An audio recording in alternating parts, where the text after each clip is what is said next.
yung bibilongin din, may senior, mag-usap sa region, at sa provincial governor, ay pahiram ng traktor natin, pahingi ng proyekto, kung natalo dito sa atin. So yun ang pinaka.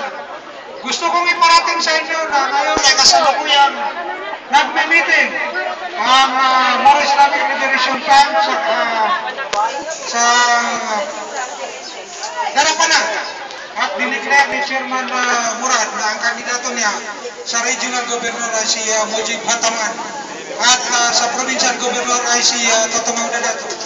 So medyo may awa ang Diyos at medyo nawawala yung hirap natin dahil kanina na minimiting namin yung civil manpower ng Barira sa kabila ay biglang tumawag at pinarating na mayroon ng instruction order si Chairman Murad bilang kasagutan sa mga nagkakabanggaan ng mga order sa nakaraang mga araw at bilang suporta sa kandidato ni President Noynoy